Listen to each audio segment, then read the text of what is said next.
Good afternoon, everybody. Welcome back to my channel. And I just got back from seeing G.I. Joe the movie, the original animated one from 1987. So I had never seen the animated TV show from the 80s. My exposure to G.I. Joe was from that one 3D animated Valor vs. Venom film that came out in I think 2003, 2004, one or the other. And then I've also seen the live action movies, the ones that had Channing Tatum and the recent Snake Eyes film. And I already did a review on Snake Eyes. I'll leave the link down in the description.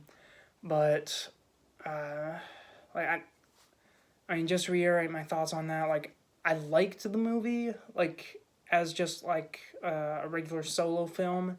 But if you take into account that it's supposed to be the origin story of Snake Eyes and it's supposed to be tied to GI Joe, then it's a bad movie. But for this movie, I took into account that it was from the 80s. It was based on an animated TV show, which actually was supposed to be it was supposed to be one of those movies where after a TV show is over, a movie gets released as basically the series finale. Um, and also considering that the original TV show was literally made just to create hype for the toy line. I set my expectations extremely low when I went into this. All I expected this movie to be would be just a dumb, fun kids movie, and I was sort of right. For the most part, I was right because it was a dumb, fun action film, and it was mostly made for kids. It was obviously made to sell more toys, especially with the introduction of this ancient civilization called Cobra Law. I'll get more into them in a second. But what I didn't expect was there was actually going to be some pretty decent scenes in the film. Uh, so to start off, it was pretty cool that they opened up the movie just like they open up the TV show. Maybe not in the exact fashion, but it opened up with the theme song of GI Joe with Cobra attacking the Statue of Liberty and the Joes swooping in to stop them. And then right after that, it instantly cuts to Cobra Commander having an argument with one of the characters from the show, Serpentor, sorry. Um, and from there, kind of they introduce the civilization Cobra Law, which basically their whole shtick is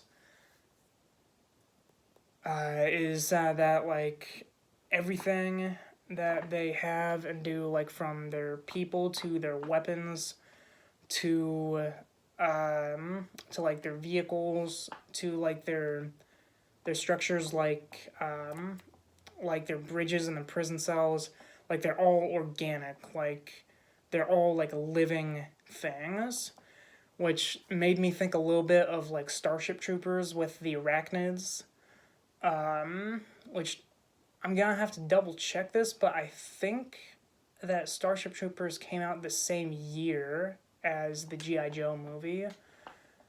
So if that's true, that would be that's pretty funny. But basically, Cobra Law finally comes into contact with Cobra. They reveal that Serpentor was a creation of theirs instead of Dr. Mindbenders from the TV show. Um, they also reveal that Cobra Commander was originally part of Cobra Law, but the main villain of the movie, named Globulus, if I'm saying that right, after a work accident or something, he sent Cobra Commander out into the world to form Cobra as a terrorist organization. And that's also why he like always wears the face mask in the TV show. Um, but back to the GI Joes. Their whole thing is that they have this new like machine called the I can't remember what the acronym stood for, but like the acronym was BET, which made me chuckle a little bit because like every time they said it, like I just thought of like Black Entertainment Television. But like the BET transmitter, it gets stolen by Cobra, delivered to Cobra Law, where they got like this master plan of basically like taking over the world and deteriorating every like human civilization like back to mindless primitive beings. And along the way, so half of the Joes are sent to like retrieve the BET and go after Cobra, but they get captured by Cobra Law, which unfortunately includes some of the fan favorite characters such as Snake Eyes. And because of that, Duke requests that the training for the new Joes, which include Jinx and Tunnel Rat, those are the only two that I remember from like the Valor vs. Venom movie. He requests that their training gets expedited so that like they're more ready in the field. And also part of like the new Joes, which they're called the Rawhides, is this one character named Lieutenant Falcon. I'm not sure if he was. I don't know if he was ever in the original cartoon, but it's soon revealed that he's like Duke's half brother, and that's why like he pushed to have him trained and everything. But you know, from his very first scene, Lieutenant Falcon, he completely like messes up and is constantly screwing up. He basically allows Cobra Law to get the BET. He doesn't watch Serpentor when he's captured, so he gets free. So he gets sent to basically like a hardcore boot camp for G.I. Joe called the Slaughterhouse, which is run by none other than Sergeant Slaughter. Like again, I haven't seen the TV show, but I did hear that Sergeant Slaughter was in there for a few episodes, but I had no idea that like Sergeant Slaughter was part of G.I. Joe and basically playing himself. So that was just awesome when I found out that he was in the movie. So so Lieutenant Falcon, like he goes to the slaughterhouse to like, you know, actually train, and like even then he still screws things up for the rest of the guys. Where like they're doing like a recon mission, where they infiltrate the Cobra's base, and even there, he decides to be snarky and say like, oh well, if this is just an extended training exercise, how about we do this with no weapons, which makes their job extremely harder. And that right there made me wonder like, is this where military branches got the slang term Blue Falcon? Which, I guess to explain that, like, Blue Falcon is just another term for like buddy fucker, where basically like you got somebody who just screws up for the rest of the squad or platoon or whatever, and that made me laugh my head off when I found out his name was Lieutenant Falcon, and he was constantly like fucking up for everybody else. But Lieutenant Falcon and like the other like boot camp guys, they infiltrate Cobra. They find out what the plan is that Cobra Law has on like using the BET to like ripen these like spores or something that when released into the atmosphere, like they'll deteriorate like every human back into like primitive monsters and stuff like that. And because of Cobra Commander's like constant treachery and cowardice as seen in the TV show, like where he constantly tells people to retreat. He actually gets subjected to one of those spores, and he ends up like deteriorating just to a cobra snake. So Lieutenant Falcon, they all figure out what's going on. They decide to bomb the base and leave.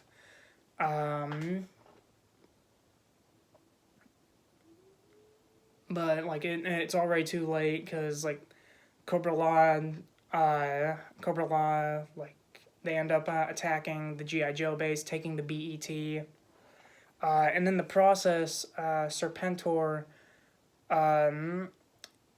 he like badly wounds Duke, and this song was actually one of the ones that surprised me the most because like they actually kind of showed blood in this film. It wasn't much, but like then there's that one scene where like Serpentor is fighting Duke and like throws this snake that's like a spear like right at his chest, and like basically blood just splatters across the screen, and like like it's cartoon blood. It looks like ketchup, but uh, but for a movie that's based on a children's show, like I didn't think that they'd show blood at all in this film. But props to the movie for doing that, I guess. So Duke gets wounded.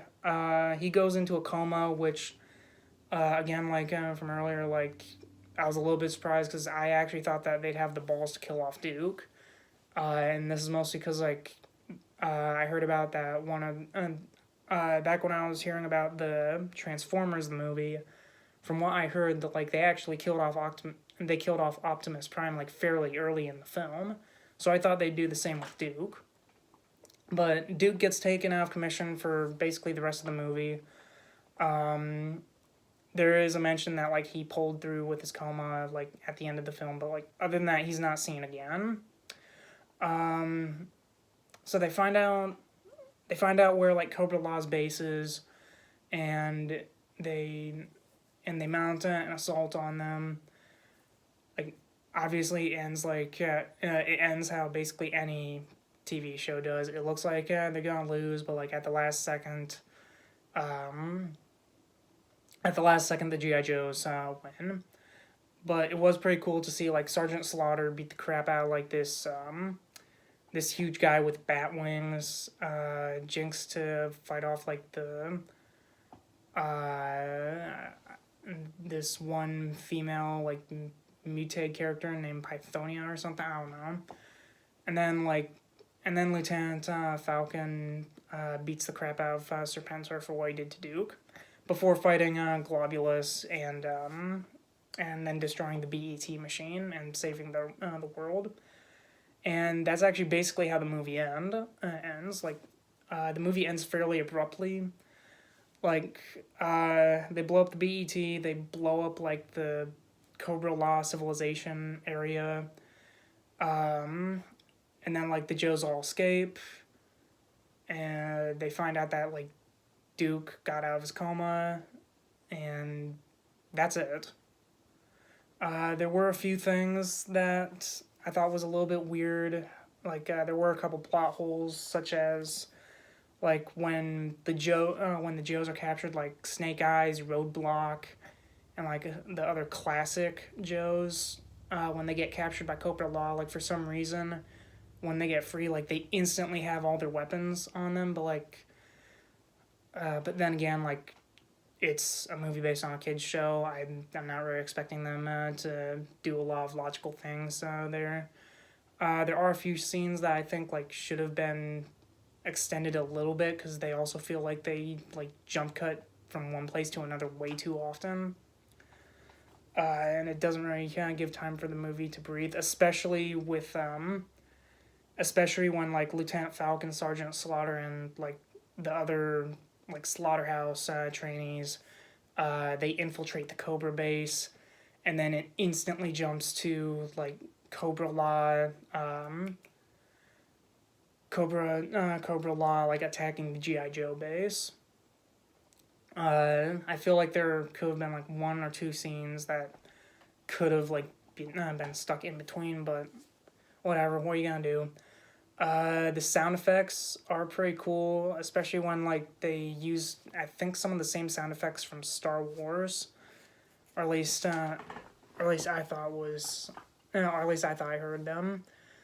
Side note, it is a little bit funny that that for GI Joe, and I think the cartoon did this as well.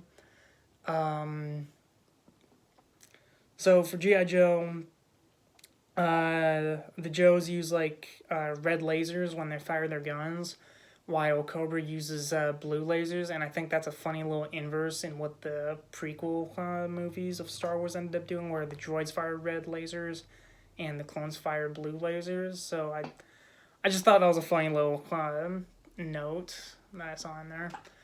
Um, there were a few sound effects that I felt like uh, were a little bit off. Like there are these giant slug like, well, more like snake creatures with like these big round eyes, where whenever they make a noise, they sound like just like a hungry cat or something. And to me that like just made them seem like adorable. Like it may seem like they're just not a threat to the GI Joes when they're like they can be about as tall as skyscrapers, at least compared to the Joes in that movie. So they absolutely should feel like menacing, like even for a kids movie, but like they just didn't. And like I know these are all nitpicks, but you know. Oh, and I got I have two other gripes with this film. Like, and these are mostly personal, but I'm pretty sure a lot of people are gonna agree with this one. We barely see Snake Eyes in this film. Like he's in there for only like two scenes, not including like the opening theme song, where he's there for the first fight with Cobra and going after Cobra to only to get captured by Cobra Law. And then the second scene where like he and Roadblock and everyone they try to escape. Um, they try to escape Cobra Law only to get captured again. And well, I think that Snake Eyes is one of like the main characters of GI Joe. Like him, Duke, Scarlet, Roadblock. Like I feel like those four at least. Uh, those are kind of like the big four characters that everybody actually cares about.